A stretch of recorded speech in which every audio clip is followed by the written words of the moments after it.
के 26 लाख से ज्यादा श्रद्धालुओं ने रजिस्ट्रेशन कराया है। ये उनकी तरफ से जानकारी साझा की गई है। अब तक 2,76,416 यात्रियों ने दर्शन किए हैं। ये भी उनकी तरफ से जानकारी दी गई। अब तक अलग अलग धामों में 11 लोगों की मौत हुई है। इस तरीके की भी यहां पर जानकारी दी गई है। तो प्रेस कॉन्फ्रेंस में तमाम चीजों को लेकर के रुख साफ किया और यहां पर चारधाम यात्रा में कितने लोगों ने दर्शन किया, इसको लेकर के भी जानकारी साझा की। अब तक 2 लाख से ज्यादा श्रद्धालुओं ने दर्शन किए हैं, वहीं 26 लाख से ज्यादा श्रद्धालुओं ने रजिस्ट्रेशन कराया है।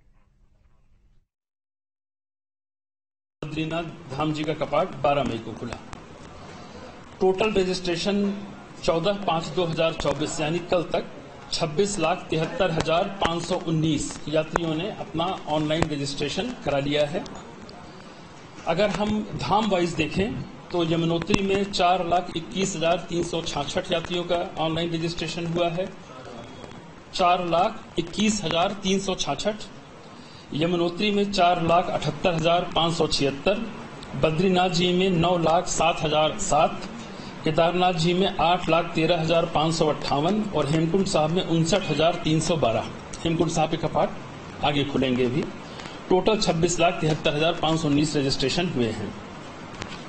जो ऑनलाइन के अलावा हम लोगों ने ऑफलाइन रजिस्ट्रेशन की भी व्यवस्था की थी, क्योंकि मुख्यमंत्री जी का ये बड़ा स्पष्ट संदेश है कि यात्रियों की सुरक्षा के साथ साथ हमें ये भी सुनिश्चित करना है कि जो यात्री जिनके पास स्मार्टफोन नहीं है या किन्हीं कारणों से अपना रजिस्ट्रेशन नहीं करा पाए हैं, तो उनको ऑफलाइन रजिस्ट्रेशन की भी सुविधा हरिद्वार और ऋषिकेश के काउंटर्स पर दी गई थी।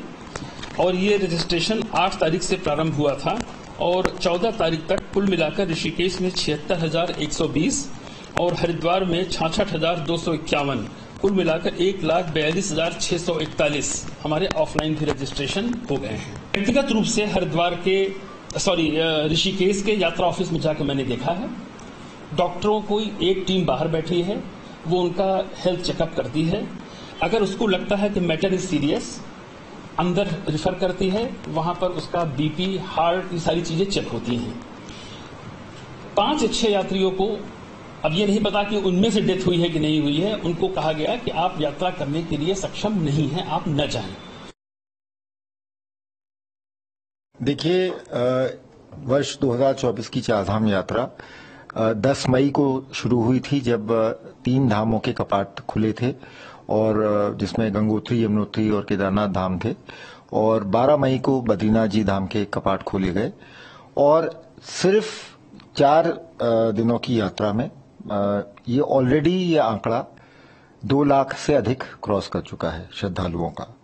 और अगर हम पिछले 5 वर्षों का अगर आंकड़े देखें तो कोविड के 2 जो साल थे, वर्ष 2020 और 2021, जिसमें की यात्रा बाधित रही थी, अगर उनके आंकड़ों को हम हटा दें तो 2019 में जो 34 लाख के करीब यात्रियों का आंकड़ा था, वो वर्ष 2023 में जाके 56 लाख से भी अधिक हो गया था।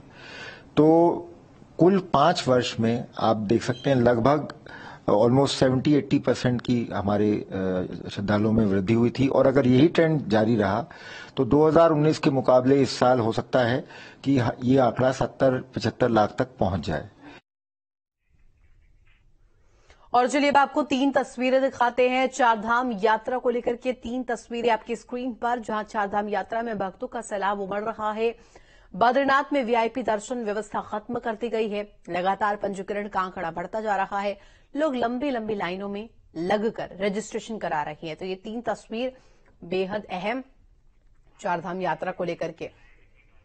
तो खबर पर जानकारी के लिए संवाददाता अमित हमारे साथ ऋषिकेश से लाइव जुड़ गया। अमित, देखिए जिस तरीके से रिकॉर्ड तोड़ पंजीकरण हो रहा है, और अगर बात करें बद्रीनाथ धाम की तो वहां पर वीआईपी दर्शन की व्यवस्था जो है वो खत्म कर दी गई है। इसके साथ साथ तमाम जो धामों की तस्वीर है वो देखने लायक हो रही है, जहां जो श्रद्धालु है उनका जत्था देखने को मिल रहा है। फिलहाल क्या व्यवस्था आपको नजर आ रही है, किस तरीके से मॉनिटर किया जा रहा है जो भीड़ वहां पर लोगों की पहुंच रही है? जी, जैसे कि देखा जा रहा है कि जो चारधाम यात्रा है उसको लेकर तीर्थ यात्रियों में काफी उत्साह देखने को मिल रहा है।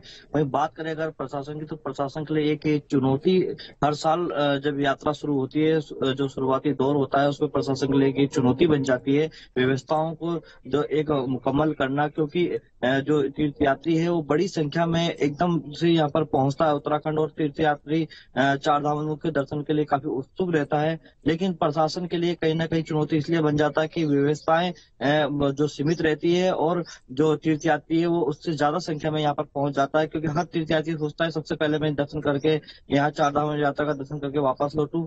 इसी को लेकर देखा जा रहा है कि जिस तरीके से बद्रीनाथ धाम है, केदारनाथ धाम है, गंगोत्री यमुनोत्री है, चारों धाम में लगभग लगभग भीड़ जो पिछले जो बीते वर्ष अमित, हम रहे हैं, गढ़वाल उनसे अधिक से कमिश्नर अधिक को बढ़ सुन रही रहे है। थे। उनकी प्रेस कॉन्फ्रेंस में उन्होंने कहा कि जिस तरीके से मुख्यमंत्री द्वारा जो निर्देश दिए गए हैं, कहीं न कहीं ऑफलाइन रजिस्ट्रेशन को लेकर के जिनके पास स्मार्टफोन्स की व्यवस्था नहीं है वो ऑफलाइन जाकर रजिस्टर कर पाएंगे, लेकिन जिस तरीके से रिकॉर्ड तोड़ रजिस्ट्रेशन हो रहे हैं ये भी एक बहुत बड़ी चुनौती प्रशासन के लिए है।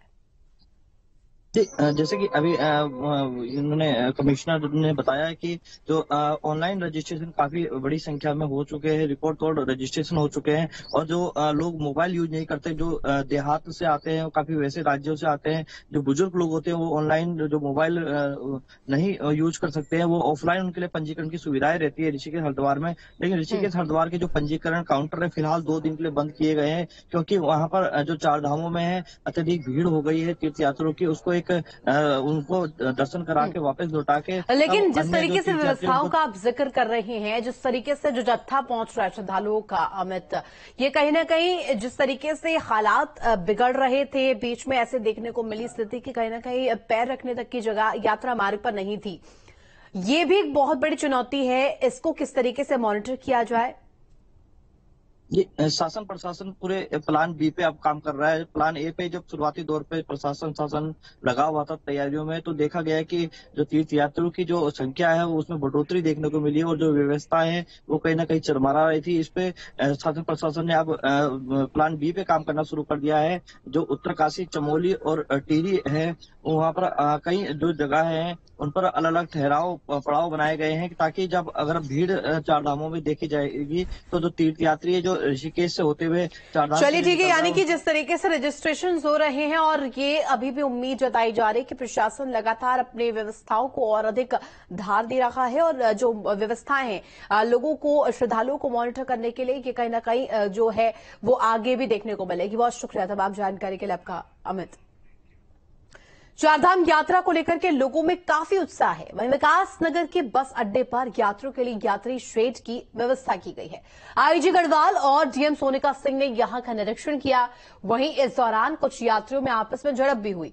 आईजी गढ़वाल ने यह बताया कि बाहर से आने वाले यात्रियों को कोई असुविधा ना हो, इसके लिए नियम अनुसार वाहनों को रवाना किया जा रहा है, ताकि भगदड़ न मचे और यात्री सुरक्षित यात्रा कर पाए। चार धाम यात्रा जो है यातायात से जुड़ा हुआ है, इसको सहज, सरल, सुगम और सुरक्षित बनाने के लिए सारा सांस्कृतिक अमला यहाँ लगा हुआ है।